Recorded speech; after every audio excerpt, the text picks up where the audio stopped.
For Mr. Steve Marshall coming to the stage. Thank you everybody, thank you. Take a good look at me and you'll understand what happened to me today. I was walking down the street, I was in Times Square, just minding my own business, just walking, and somebody yells out, "Hey Ben!" Do you get it? Watch again, watch, I'm walking, I just hear, "Hey Ben!" This guy thought I was Ben Stiller.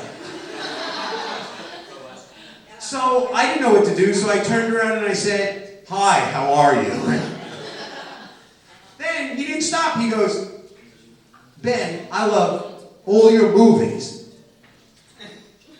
Right, I didn't know what to do, so I turned around and I said, "You know, it's fans like you that keep me in this business." Because I wanted to feel like a star. I do think I look like Ben Stiller, which I don't think is a bad thing, right? Not bad. My ex-wife looks like Harrison Ford. Nobody told me this. Nobody told me this. When you marry a woman, nobody ever told me this. When you marry a woman, you marry her entire family. When I said I do, my wife's family stood up. We do too.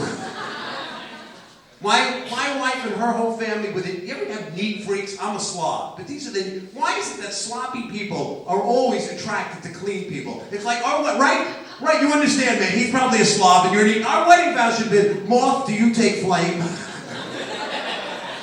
They were the neatest, cleanest people in the world. My wife, I would wake up in the middle of the night to go pee, I'd come back. She made my bed. It didn't work. Thank you for laughing. Thank you for laughing at my misery. It didn't work. I have a question. Anybody know this? Is it normal after sex for your wife to get up, get dressed, and leave?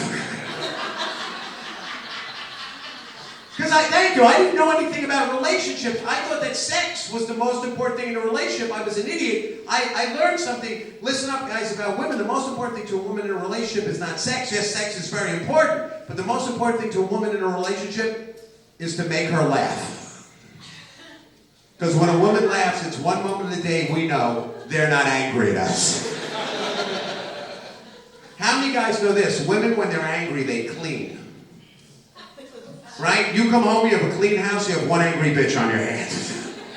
You see a sponge and a tush going back and forth, you're going to get flowers fast. I'm cheap. I don't send flowers, I send seeds. They're cheaper. I worry. Come on, you're real people. You're real people with a real budget. How many people worry about money? All right? Everybody worries about money, am I right?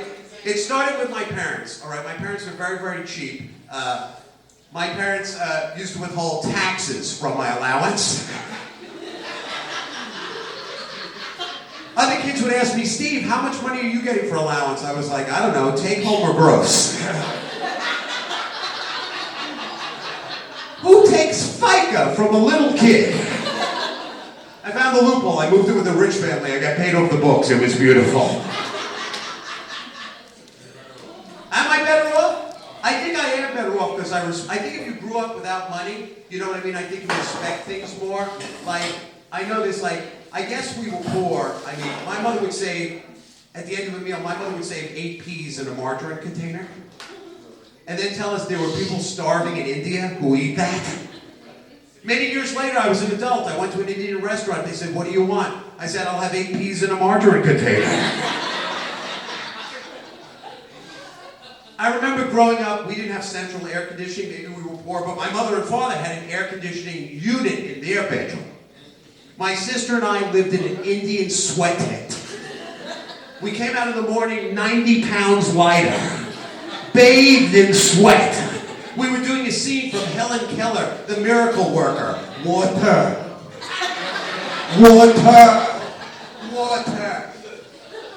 And I would try and argue with my mother. I would say, "Mommy, we need some air conditioning." And this is what parents used to say. I guess if you were poor, she said, "Open the window.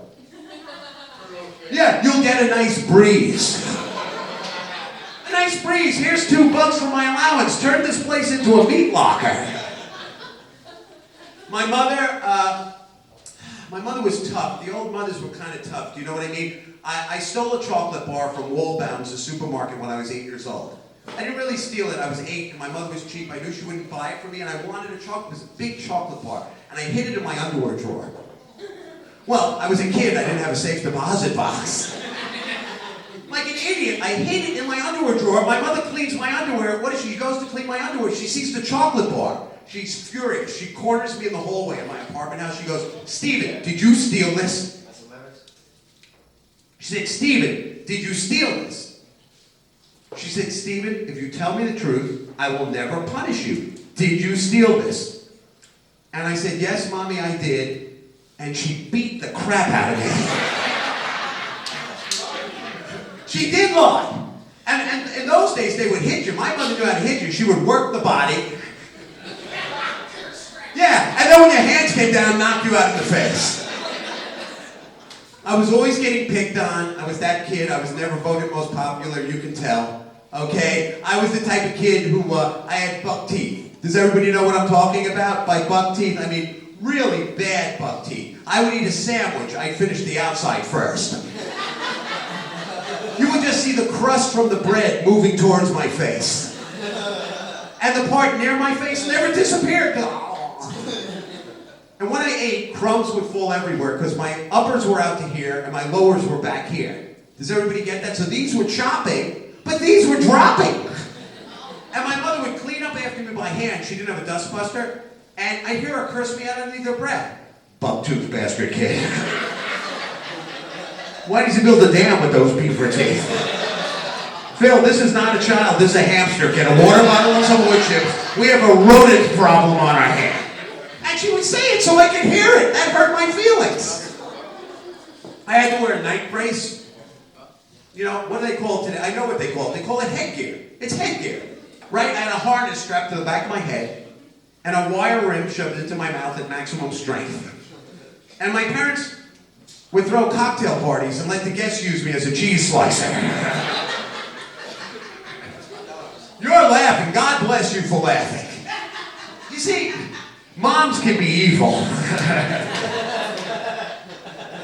I was always doing things, you know. Oh my God, I was not a good athlete. I threw a ball like this. Is how I threw guys like this. I used to go like. Yeah, that's a girl laughing at me, by the way. I would throw like that. And the other kids went, hey, Marshall, you throw like a girl. I go, I know I do. My mother taught me. I was a right fielder when I was 8 years old. Does everybody know what that means? Yeah, thank you, sir. That means you suck. I once went out into right field. I forgot my mitt. They were like, don't worry, Marshall. You ain't going to catch it anyway. They hit a ball to me once. 8 kids ran in a panic. I was a terrible athlete. I broke my arm playing kickball. Exactly. How do you do that? I ran at the ball so fast. I wanted to impress the kids, and the ball, like at a Raiders of the Lost Ark, looked bigger and bigger and bigger. And I just went. I missed it. I went up in the air like Charlie Brown Kid and cracked my arm in half. Here's the best part. I didn't care I broke my arm. I didn't have any underwear on. I was out of underwear. My mother came to the hospital. I said, Mommy, call Daddy. I need underwear. Could you imagine calling your father at work? Not only can't this kid play baseball, he's got no underpants. I was always doing something really, really silly or ridiculous. I wanted to be a fisherman. I lived in Brooklyn, New York. I wasn't near the water. I had a backyard.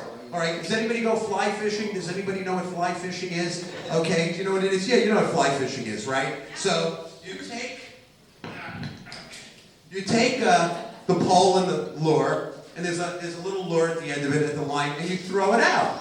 And you sort of pull it back, and it dances around, and for some reason fish think that a shiny gold object or silver object with a hook is a fly.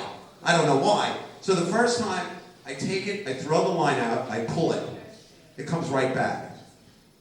This is amazing. The second time I throw it, I pull it back, it comes right back. I'd never done this before. I just watched it on TV on Gadabout Gladys, the Flying Fisherman. The third time, folks, I throw it, I pull it. I must have yanked it too hard. The hook is coming for my face. 9,000 miles an hour. And I have the bad buck teeth, I'm like this. And you know when you have that dream that you're in your underpants or your underwear and you're like in in elementary school, but your feet won't move, and you're like, come on, I gotta get out of here. I'm in my underwear. My feet wouldn't move. It was coming for me, and I was like, you've got to move. You're gonna be wearing an eye patch. You're gonna be a pirate for Halloween the rest of your life. A buck-toothed one. Oh! The lure comes at the last second. God took care of me. I turned to the side. The hook went into my cheek. Yeah. I went into the house like this. I said, Mindy, get mommy. Tell her not to panic. This is what my mother sees. A pole, a line, and a hook in her child's face. She's in such a panic, she rushes me to the emergency room. She doesn't cut the pole off my face. I walk into the emergency room like this. Hi, I'm a big buck-toothed bass. Yes, I caught myself. Yes, no, I can't throw and I don't have any underpants on.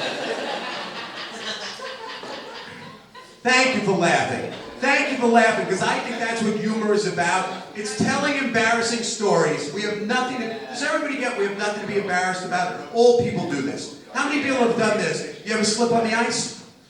Everybody slips on the ice. Right? And what does everybody do who doesn't slip on the ice? They watch you slip on the ice. And they laugh. They never help pick you up, but they laugh. Then sometimes there's a guy like you who, when it's icy out, pushes somebody down on the ice so the rest of us can have a good time. And what do? You laugh too. Yes, we laugh. You know why? Because in America is built on laughter. Really think about what I'm saying now. Everybody who comes from a family, what do? You eat a lot and you joke a lot. Am I right or wrong? You eat and you joke. You eat and you joke. That's the United States of America, all right? It's the greatest country in the world. We let everybody in. Then we make fun of you. Am I right or am I wrong?